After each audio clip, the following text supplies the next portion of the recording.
I want to first introduce our speakers today, Vanita Pile, Paulo Mendoza, and Sébastien Courcelle from Cégep Henri Laurando, who will share with you the strategies to create evaluation tables that are clear, adaptive, and effective, inspired by generative AI and using critical thinking.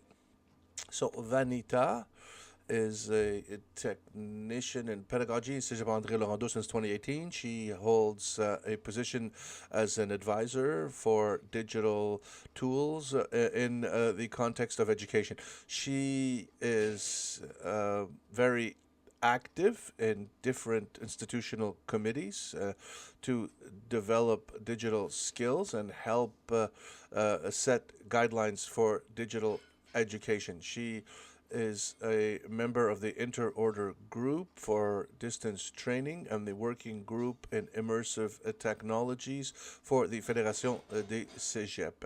Paulo Mendoza, he holds the position of a technician in pedagogy and adult education and corporate services at Cégep André Laurando as well. He is a member of Répondantique, and he participates in the committee for building digital tools for distance education. Sébastien Courcelle has a master's in education management from Université de Sherbrooke. He seeks to increase engagement in the teaching staff through activities with professional development focus. He has 30 years of experience in education and pedagogy. So the 11 last years in teaching and supervision and management at the college level. He is responsible for the institutional policy to evaluate teaching for adult education. He is responsible for integration of new teachers and adult education. He also participates in various committees. So I would like to welcome all of you and wish you a wonderful webinar and a lot of fun in participating today. It's presented by Vanita, Sébastien, and Paulo, who will give the slide deck today. Hello, Nicole, and thank you. So we will share the screen. Paulo will operate that. We have just a quick overview here. We will be with you for 60 or 70 minutes this morning. We want to talk to you about creating evaluation tables. First of all, it's Sébastien who's going to talk a little bit about the added value that using evaluation tables brings. So quickly, we're going to go over a few theoretical elements of how to use these tables. Then we're going to talk about the advantages and disadvantages of using a generative AI. So here we're really talking about conversation bots and chat bots and for creating an evaluation table. Then we will do an exercise to create one with AI, and we will also talk about using the settings in Teams, homework. So you probably already know this. Some of you may not. Some of you who use Teams might be familiar with it. And then Paulo will share a tool that you can use at home that will help teachers, guidance counselors to build our own evaluation tables with the generative AI, but also to generate the correct prompts. So that's what we have planned for you today. So I will let Sébastien take over. Thank you, Vanita. Thank you, Nicole. Welcome, everybody. We're happy to see such a wonderful participation in our activity today. So we're going to begin with a few questions that we'd like to ask. If you can just answer with a thumbs up or in the chat, a thumbs up or thumbs down or yes or no. Is using evaluation tables very frequent in your establishment? So maybe give us a thumbs up if yes and a thumbs down if it's no. So you can see here that a lot of people are answering yes. So we have people who are using them and who are interested in them. So is creating an evaluation table, does it seem difficult for the people in your institution? Is it a challenge to create an evaluation table? Or is it something that happens very smoothly? Well, we don't have to do any training. I think the people are specialists already. So we're going to have to answer maybe with keywords for this one. What are the needs in terms of accompaniment that happen most frequently with students or people who use these tables? What are the challenges where people need help with their evaluation tables? Maybe you can write that in the chat. So efficient and quick to correct, identifiable objectives and clear criteria, formulate objectives clearly, and be equitable and objective. There's a lot of preoccupations, how to determine the right criteria, describe the criteria. There's no thumbs down, so the thumbs down, you have to look at the icons and to find it, but that's okay. We're gonna get into the crux of things. I just wanted to let people comment, and my colleagues can jump in at any time here. So Polo, just go to the next slide, please. We're getting a lot of answers. We won't read all of them, but thank you. We won't read all of them here, but thank you. So why do we do a training for creating evaluation tables? Of course, about a year and a half ago, my colleagues and I, we wanted to look at the usage of generative AI in developing tools that could help teachers. We accompany teachers all day, so it's really important for us to give them a little push when we can. So we could use generative AI for all kinds of tasks, but at the same time, the preoccupation, the important thing that we look at for constructing an evaluation table, a lot of complaints from teachers who say, well, we use these tables, but it's so long to put together, so difficult to put together, so we would need help with that. So where did our perception come from that evaluation is important in teaching? Well, the report 2016-2018 evaluate when it counts from the Conseil d'éducation. So they would explain in the conclusions of this report that the conclusions explained that an evaluation in Quebec from K to university, from kindergarten to university, depends on the classroom, the selection of students, contrary to the objectives to support learning and certifying acquired knowledge. So the Conseil supérieur d'éducation really would identify this problem and follow up on it in Quebec in the coming years. So the next slide, the orientations proposed by the Conseil supérieur d'éducation was certainly a positive report with regards to evaluation with students. So like we do when we skate, you look, you take a fall, you get up again, and they try to look at things positively. The evaluation, instead of always be stressed, anxious. So really, it's one of the orientations. Now, the two other orientations are really related with using these tables. So recenter the evaluation of learning around these objectives.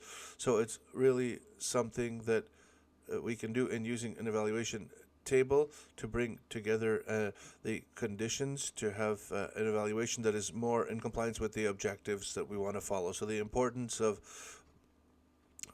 questioning our evaluation table and the importance of getting it right. So if we continue here, so we will get into the next slide. So just a reminder, I see that you work a lot with these kind of tables. So these evaluation tables, what are they made of? We have all kinds of tables, but if we want to look today how they are built, four important elements. So right away, when we have an evaluation table, we look at the evaluation criteria. So we clarify what the criterion are. Then we name indicators, observable indicators. We identify them. In all tables, there are identifiable indicators. Number three, this is an example that a colleague has submitted to evaluate students in nursing. And so there's different levels of performance that are clearly identified. So you can really say to the students where they will fall into the different categories depending on their skills, and also the qualifiers and notes at the bottom where the student gets further clarification about what is expected. So we're going to quickly get into the subject. I'm going to hand it over to my colleague. Thank you, Sébastien. Thank you, Nicole, for your introduction. So I will take it from here and invite you to answer this following question that talks about the usage of generative AI to create an evaluation table. You can use your cell phone. It's in WeClap. What are the issues in using AI in this case? What are the advantages, disadvantages? That is how we set up our WeClap. You can see here there's a possibility of modifying changes and the advantages and disadvantages. So I'm going to ask you to answer this WeClap, and I will then share the screen to see what the main issues are with using generative AI to create an evaluation table. Do we have answers already? I see some advantages. I see some disadvantages. The table is getting filled quickly. The right prompts. It's quicker to use. We have to make sure we're using the right prompts, and we're going to see how to write the right prompt, and to maintain critical thinking and using AI. That can be dangerous, and quicker, more relevant to what we're doing, more precise on determining criteria. Respect confidentiality, gain time,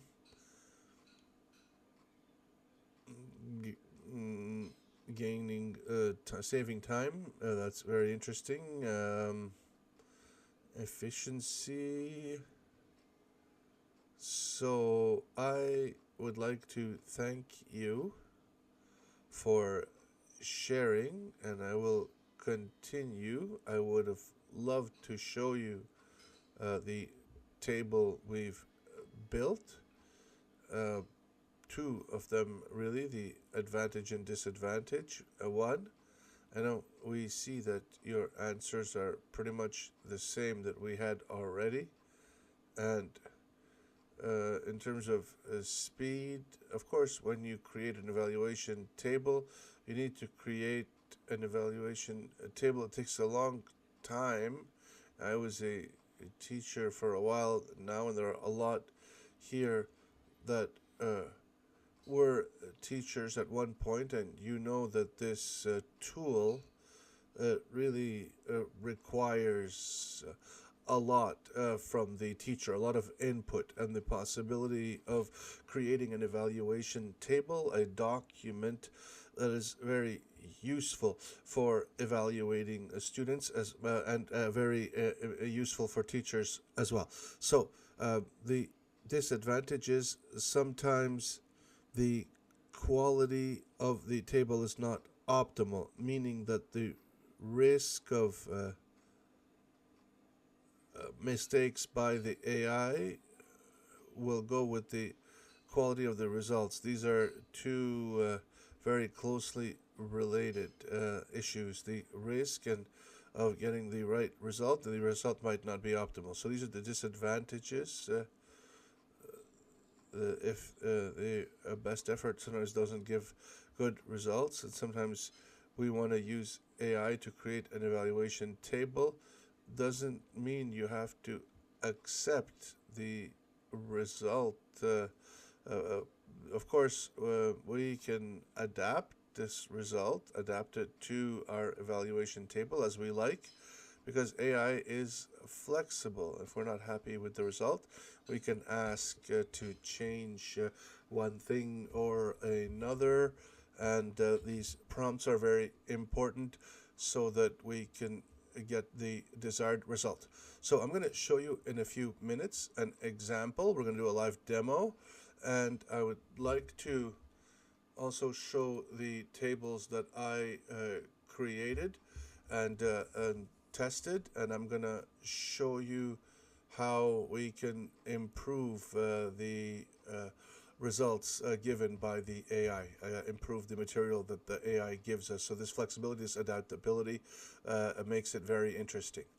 So the reducing bias, there's bias built into the AI, so we have to be aware of that.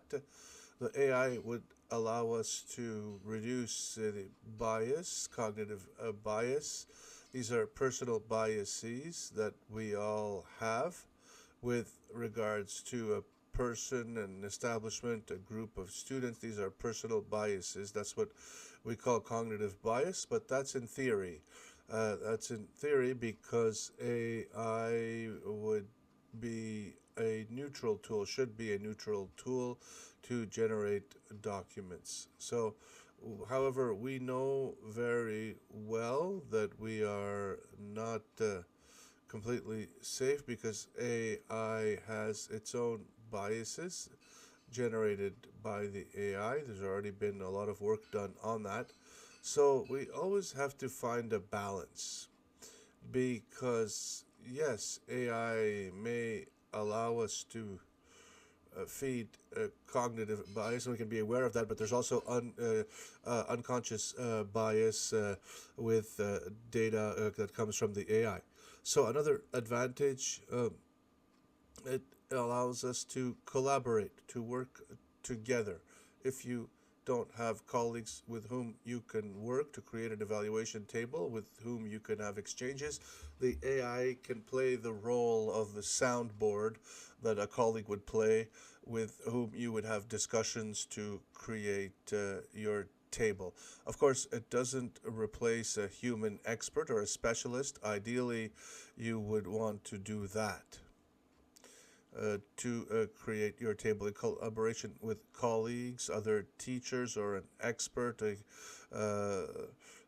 Pedagogical counselor would be more relevant, a guidance counselor, or an education specialist. But if you don't have that, you can use AI to play the role of the expert.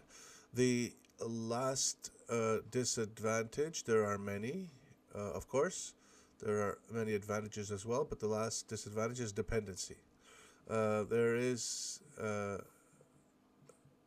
even though this is a very new field, it's been about 3 years now that ChatGPT has started. So it's difficult to say today, to predict the future, to say that in 100 years or 10 years we will be dependent on AI. We cannot specify that yet, but it's a possible disadvantage. Of course, maybe 10 years from now, we won't be able to create our own evaluation tables without help from AI. But this is something we don't believe in, because we believe that even if there's a very interesting tool and an important one to gain time for better collaboration, well, the person, the teacher, is the most important source of information, and it's always the person who is responsible for critical thinking with regards to the content and the context in which it was generated. So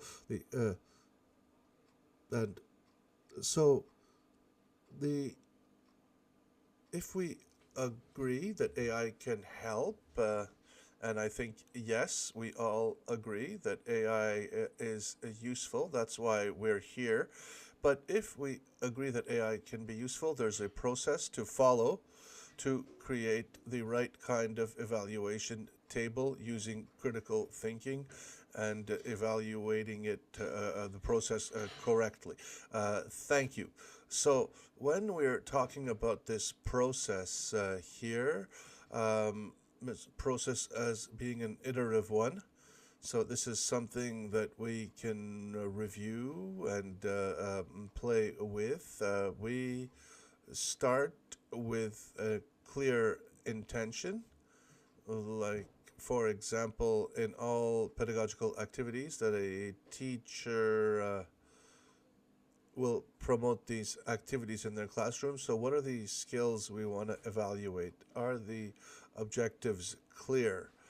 So to have a table that is compliant, you have to begin from this point, in our opinion, have this intention, but we can eventually look at the layout again if the result is not something that meets our needs for evaluation purposes.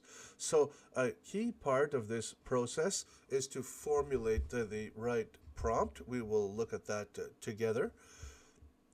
So we often talk about prompts. So what is a prompt? Well, it's the command we will give to the chat bot in the generative AI, and this prompt can take many forms. We will ask exactly what we want to produce, what we want to do, without sometimes thinking too much about it. We will look at how we can improve prompting with regards to generative AI if we want to have a more specific results that closely mirror our pedagogical intentions. Then you have to generate the table, so the third part of this process.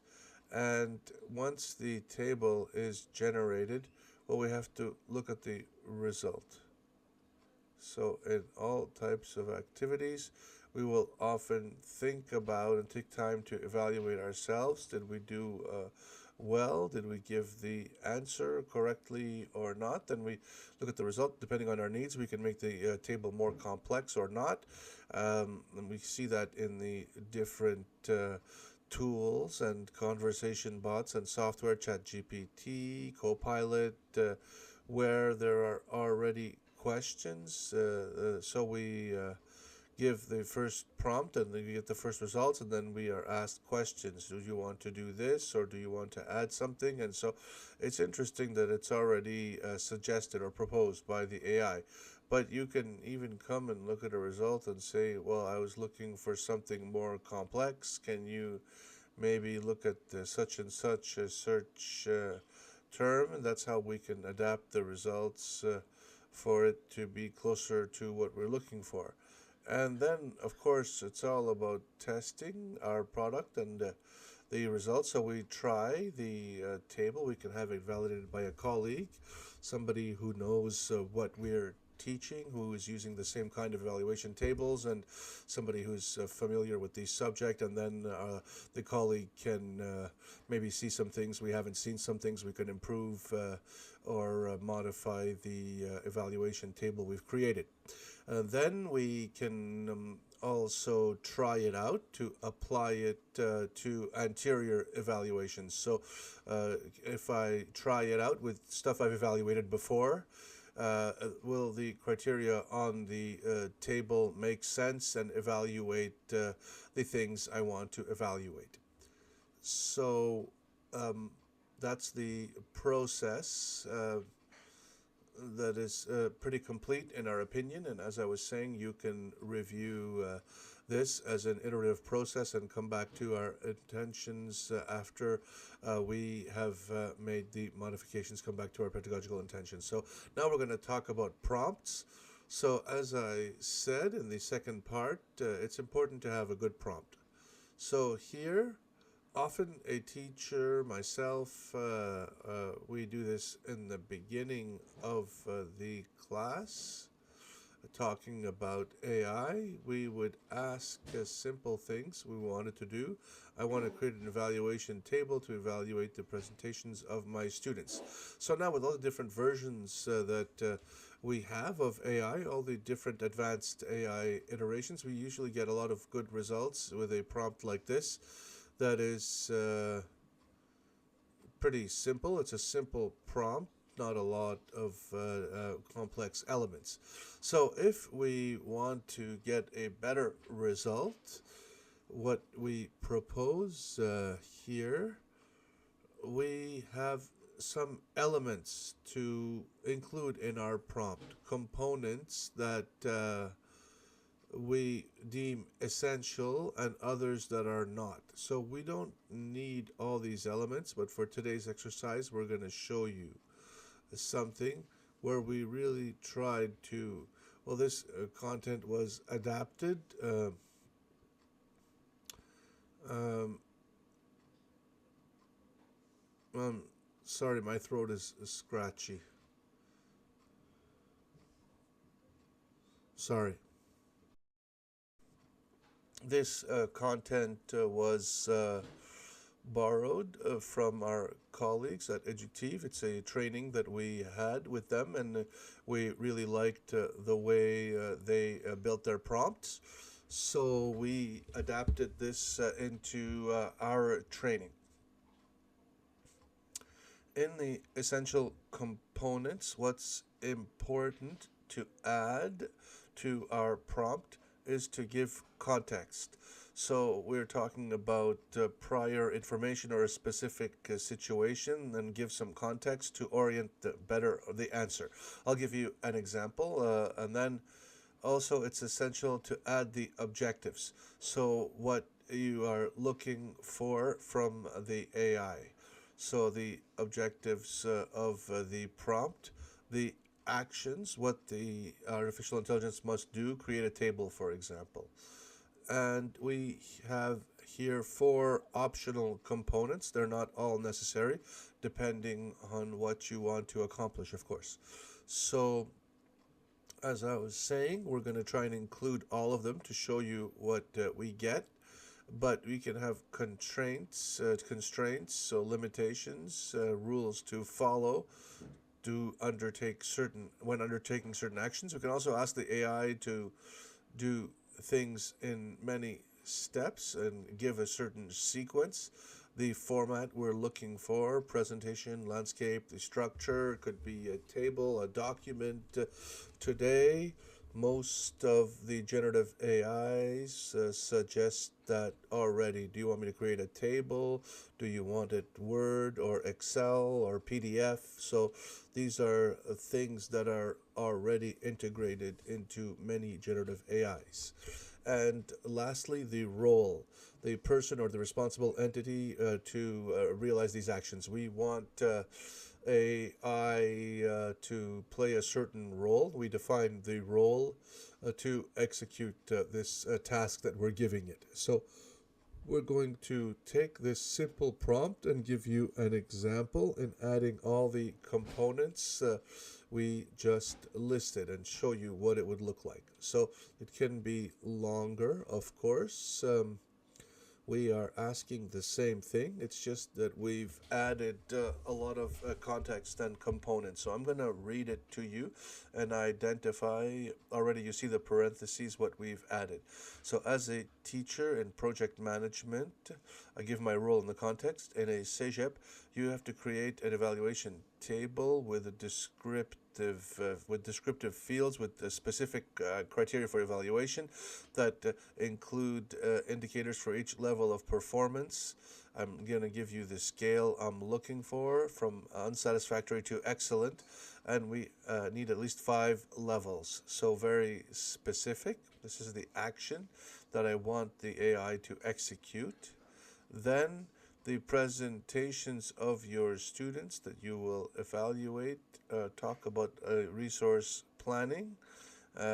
So that's the objective of the work we must complete for the student. So that's what I'm going to evaluate as a teacher. And for that, you'll have to follow many steps. define criteria of evaluation, determine performance, and associate the description to each line of the table. And the table must remain clear and concise. We don't want it to become a 6-page complex kind of thing. We want it to be clear and concise because it is for a student use and teacher use with measurable criteria and observable criteria. I have some constraints there that I've placed on the AI, and I want it presented as a table. So now we're going to do a demo with my colleague Paolo. We're going to test this prompt in two different AI tools. And when we were doing this workshop, we were using a lot ChatGPT. We got some good results. So I think today, Paolo, you decided that we're going to test with Claude and Copilot as well. But I would like to show you the different results with ChatGPT, and I'm going to compare because there's a difference, and you can also do that. We're just going to stop the sharing for a couple of seconds here, and we will enter the prompt and then share the screen, and you can test this on your end as well. So you can use the prompt that's in the chat. You can use that and test it yourself. If you have another AI you're using, you can use the same prompt and test it with the AI that you're using. It's in the chat, so you can choose what AI you want to use. We chose Copilot this time because it's available in most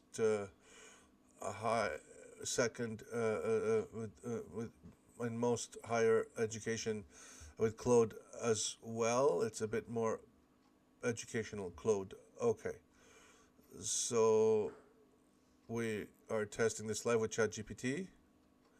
I'm gonna show you the result I'm gonna get with Claude, ChatGPT, and Copilot. We see Claude is already creating a table as I asked,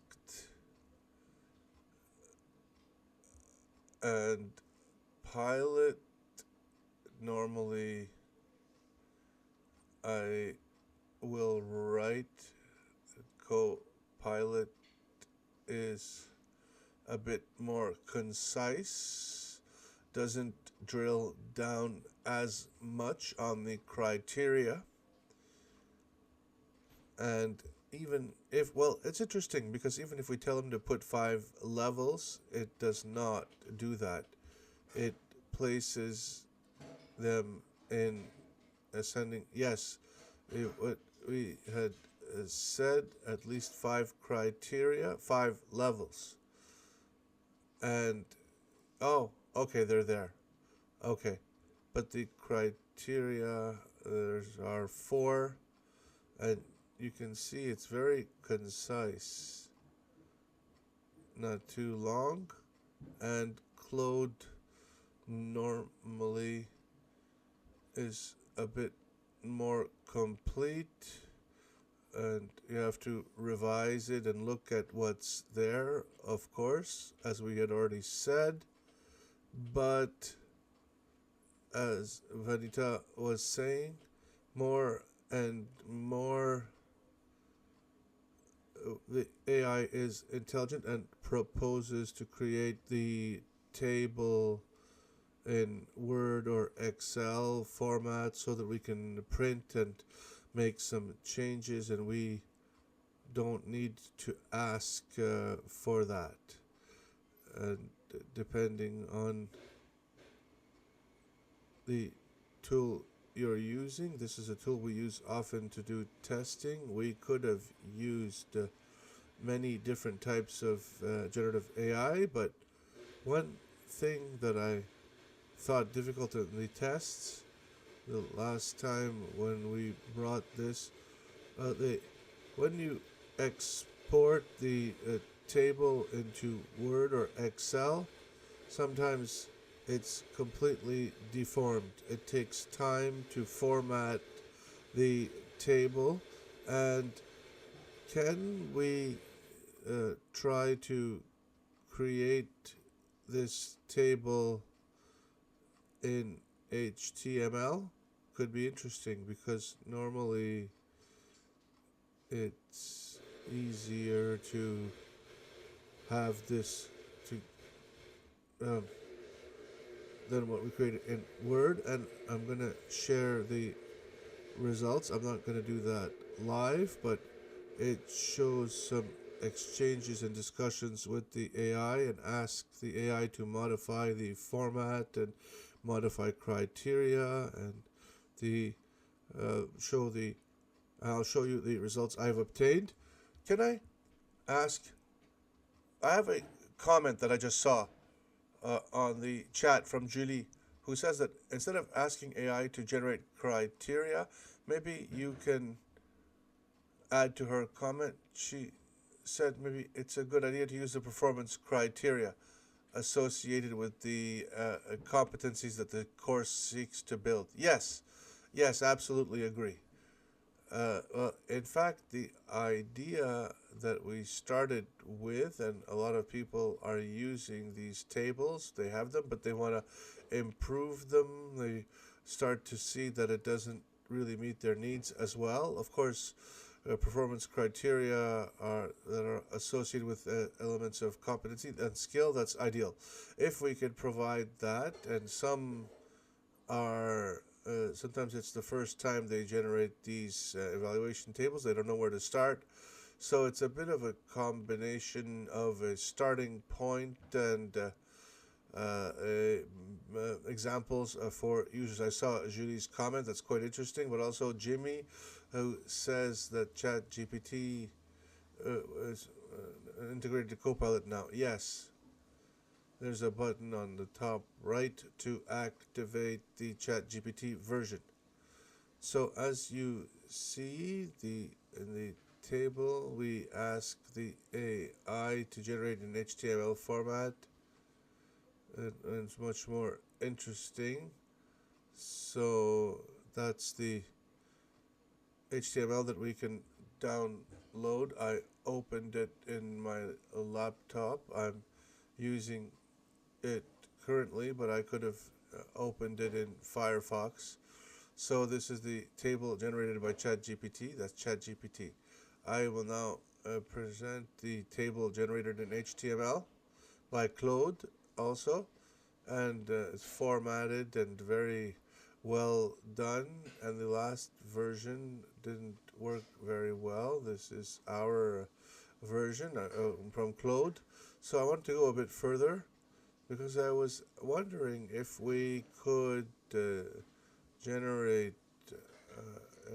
a table that is more interactive, so that we'd be able to generate tables that would be interactive, so that we can modify and have automatic calculations. Would it be possible? I asked Claude.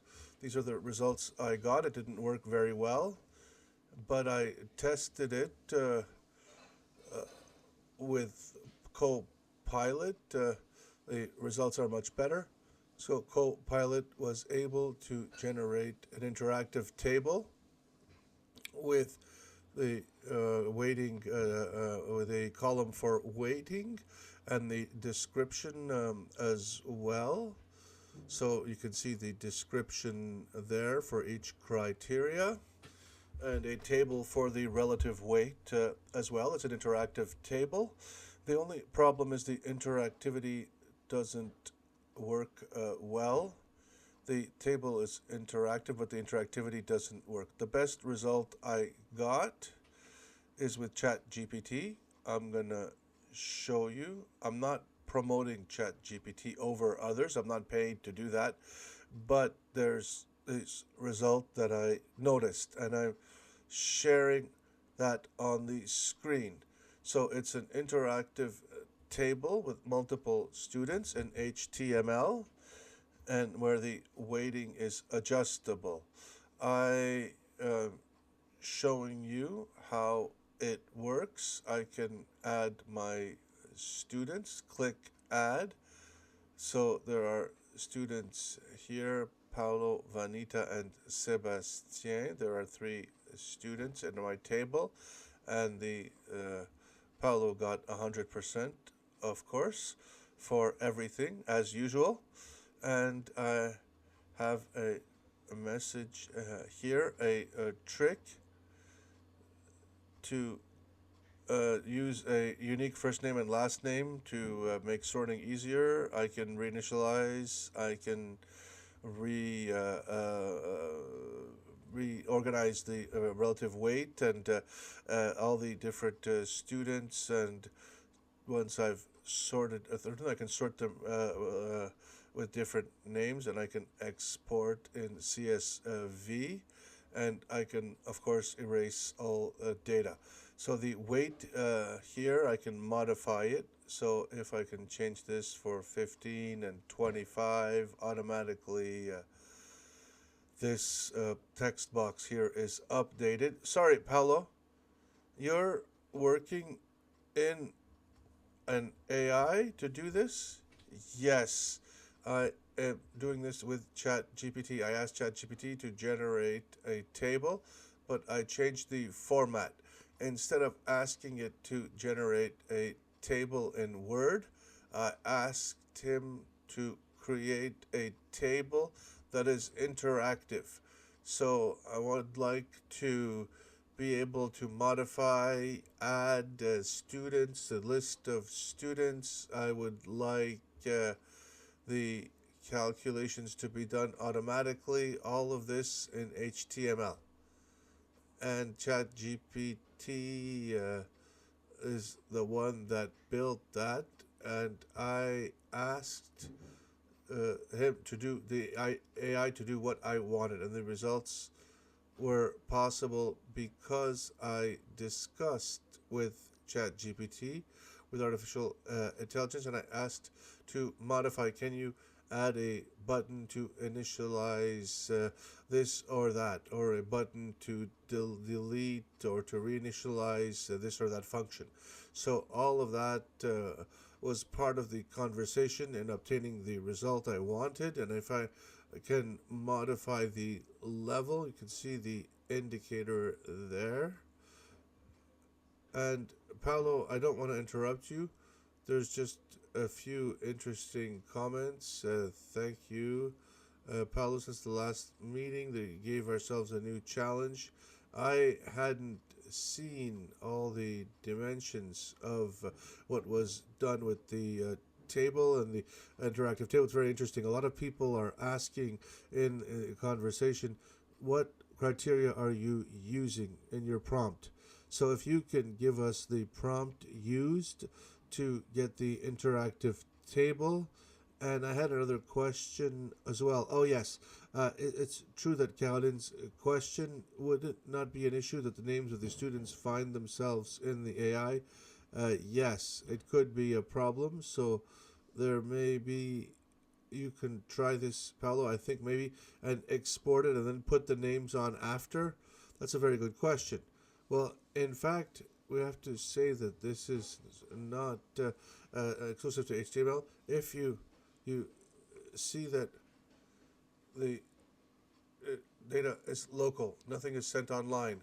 So it's because I'm using Edge to archive the HTML, but it's saved in your browser, in your PC. It's not information that is online. Once you download the file, the HTML file, you can open it in Edge, and it's not published online. So no, it's not public information. It's housed in your device. I can write this in the comments.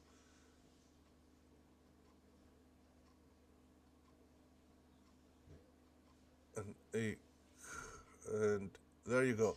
So I can also show you what it looks like. A lot of things to unpack, and on the bottom, the relative weight and the percentage. that are the marks I gave to my student. I can, as I explained, export this as a CSV file. And the other interesting thing here, for any reason, if I don't have time to complete the table, and if I shut the page or delete the page, it is saved. When I open Chat GPT and the table is still there and the data is saved. So maybe you're looking for a save button, or it's saved automatically, okay? So the last question I was asked was concerning the prompting. Well, it's the same prompt that I just shared, except I discussed with ChatGPT. I told it, okay, the table is very good, but I would like it to be interactive. I would like to be able to modify data, and I would like everything to calculate and populate automatically. And then it generated a table that was pretty good. I forgot to say that I wanted to add an erase button.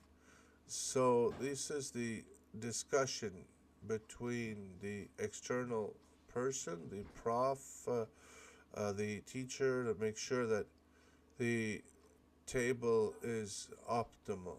So it really requires an expert, a person who can make the right prompts, because the results were not very good.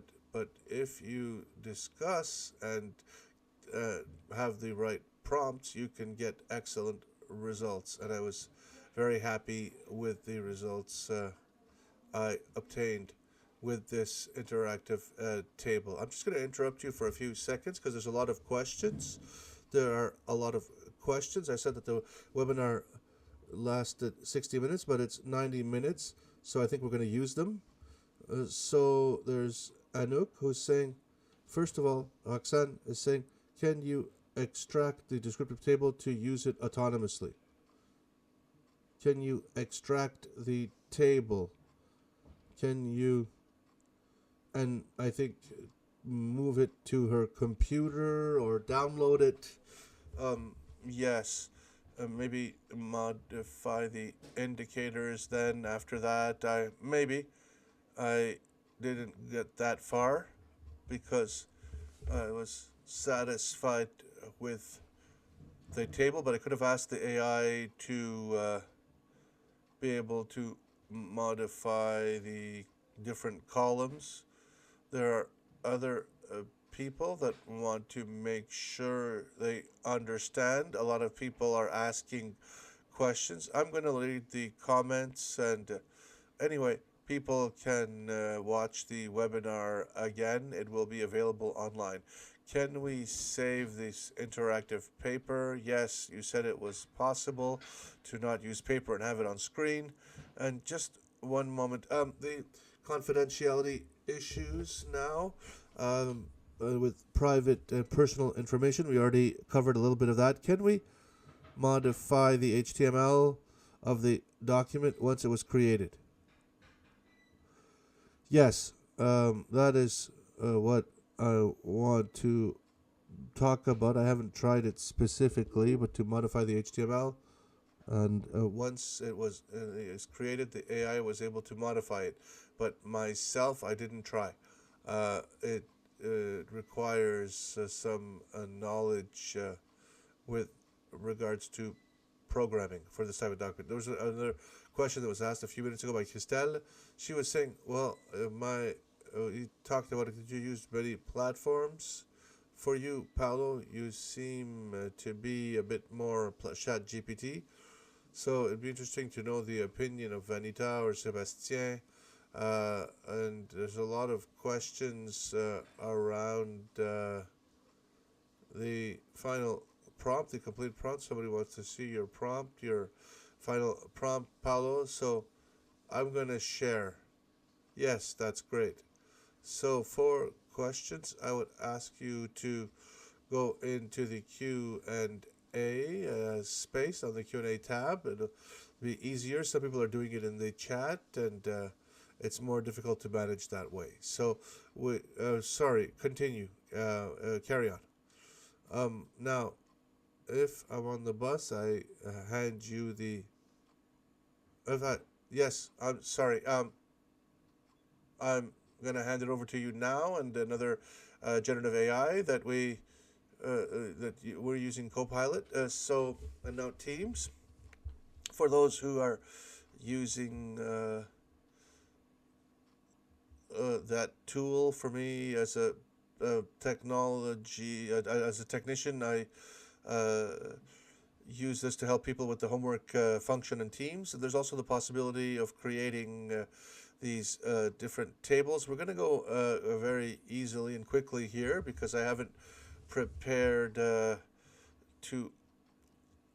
haven't prepared the prompt in advance. So I'm going to share my screen. I'm using my Teams environment with a test classroom that I generally use for demos. So I was asked if we have an AI tool that I prefer.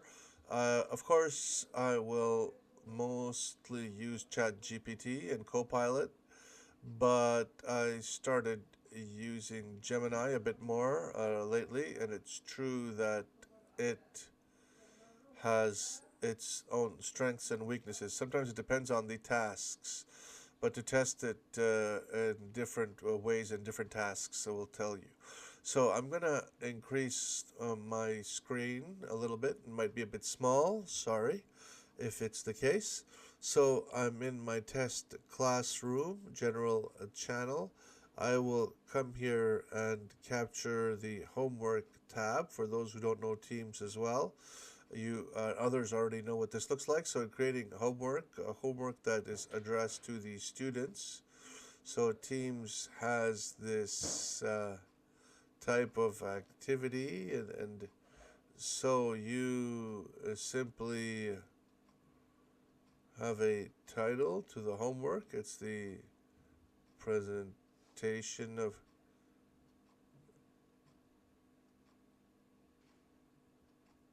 of managing HR.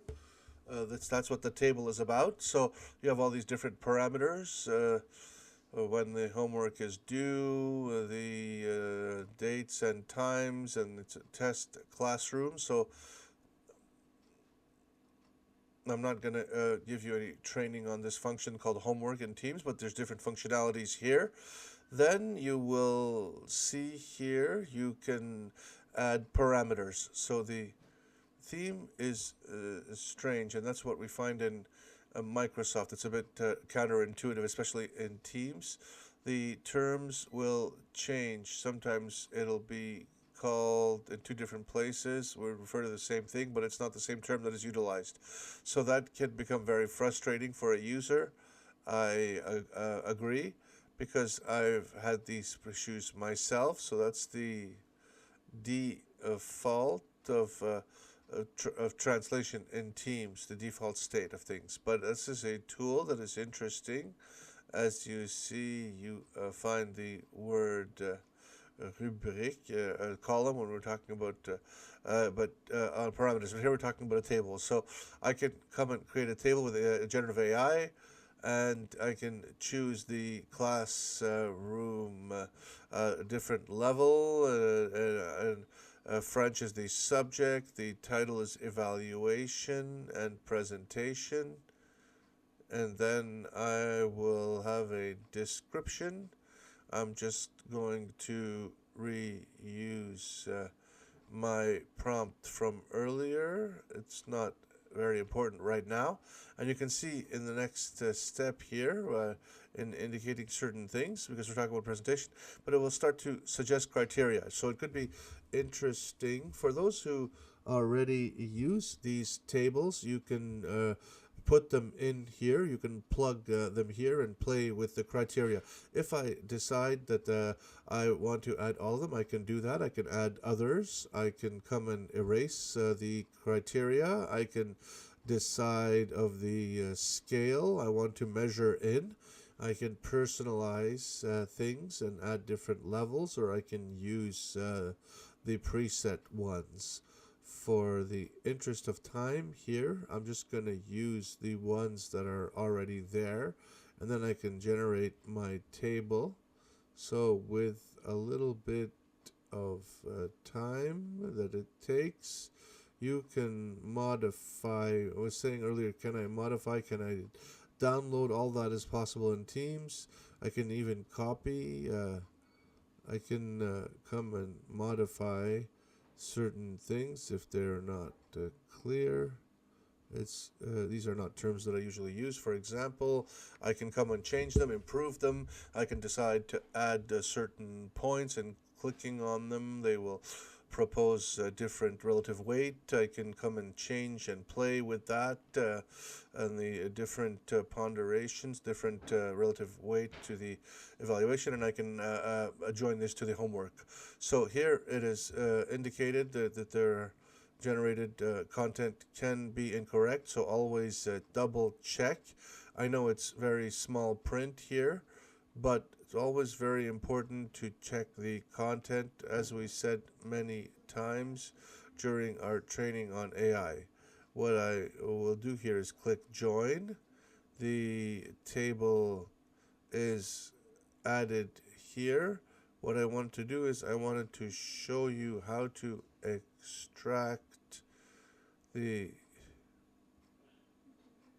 So I attached it. No, it's not here. Okay. Evaluate the presentations and the... So I can download this as a Word document. I can modify it following that. I can come and play with it and make changes if it's not exactly what I want. So I'm not going to spend too much time on this, but this is something, I don't know if some of you already know or that have already used it, maybe. So it's something that is available because many institutions of higher education use Teams Homework, Teams Classroom. So it's already integrated into the Alberta education system, into the education system. So it's a good table. So into the table on the AI. So Paolo, thank you. In the chat, Jimmy says, I didn't know this. It's very interesting, and for us who work with Teams, very relevant because it's already integrated into the Teams environment in Microsoft. So that's great. So this is a document that is in Excel that we built to help you to generate prompts. We know that today there are different sites that create prompts for you, but at the time when we built this, that didn't exist, and there were a few, not many. So the idea is to have a drop-down list to create our prompt in a more automated way, if you will. So here I will say this is the role that I play or that I have. Then I'm gonna choose my faculty, and then I choose the context. I choose my main demand, and then what is my final objective? It's to evaluate individual projects. The role that Enya as a guidance counselor and teacher or specialist, what does she need to do to create a table comprising of 5 levels of performance, and my prompt will appear here automatically.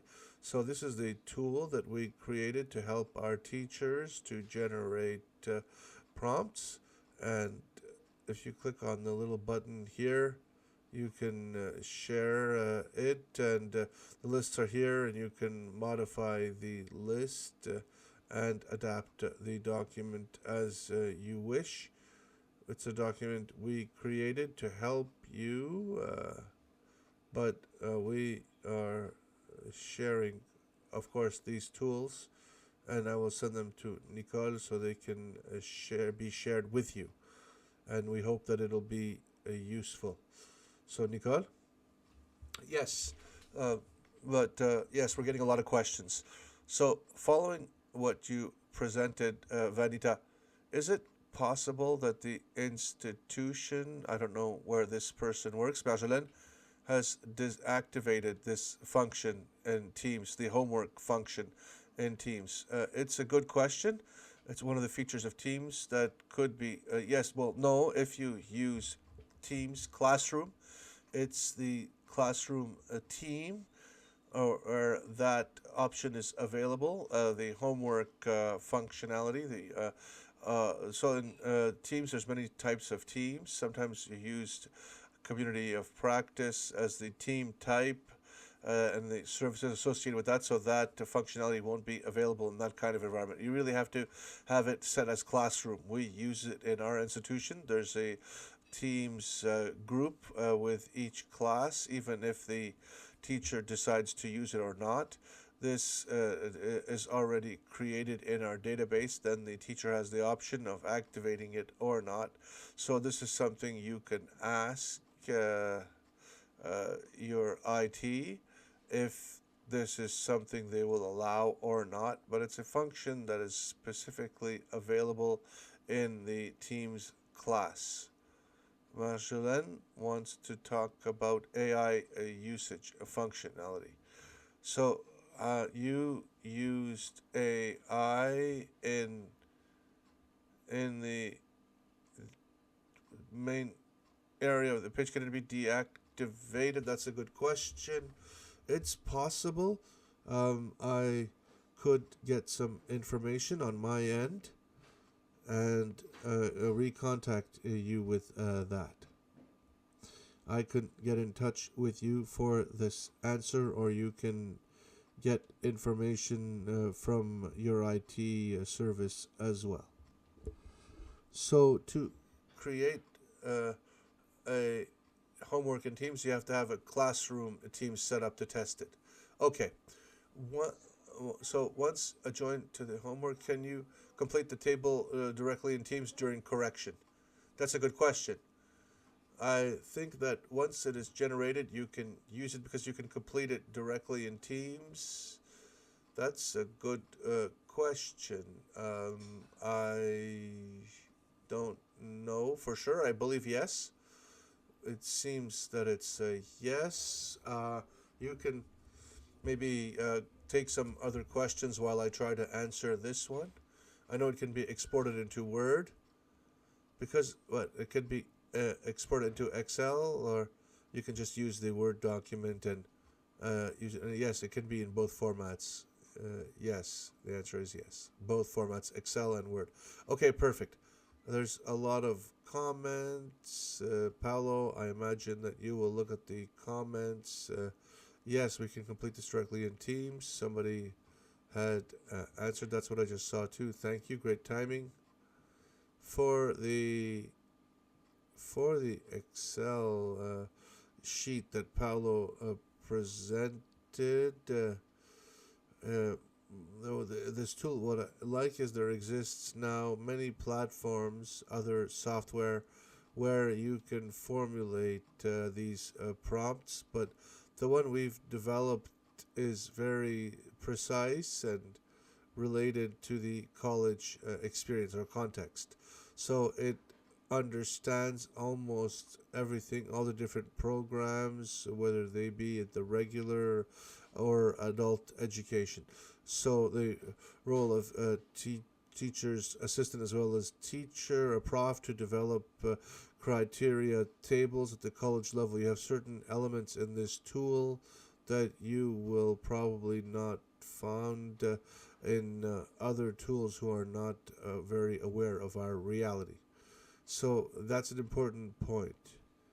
100% adapted to our reality, whereas these are sites to generate prompts, but with regards to any general subject. But the tool that we have built is really to generate prompts for creating evaluation tables. Specifically, it is the evaluation tables. Thank you for having specified. It's an important point.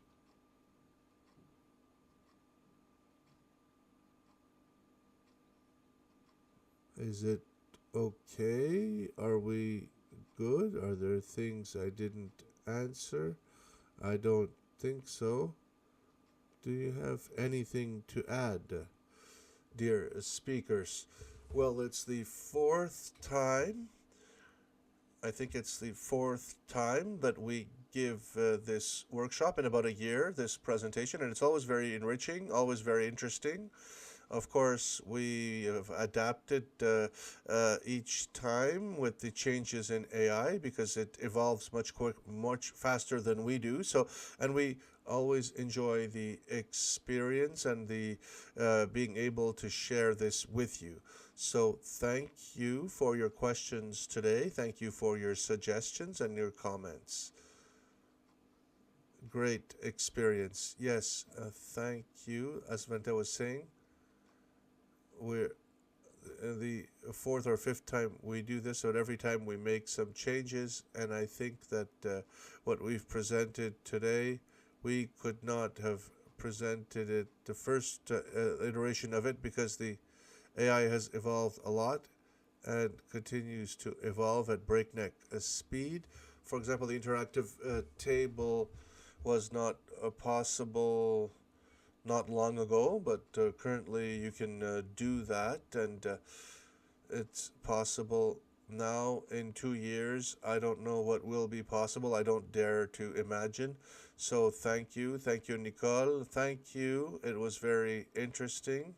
I will expect the file that you want to share and the information concerning the interactive table. Also, if you can share those with me. It was very inspiring, enriching. I think it really gave a lot of people some ideas. I hope that I can meet you at the conference in Drummondville in June coming up.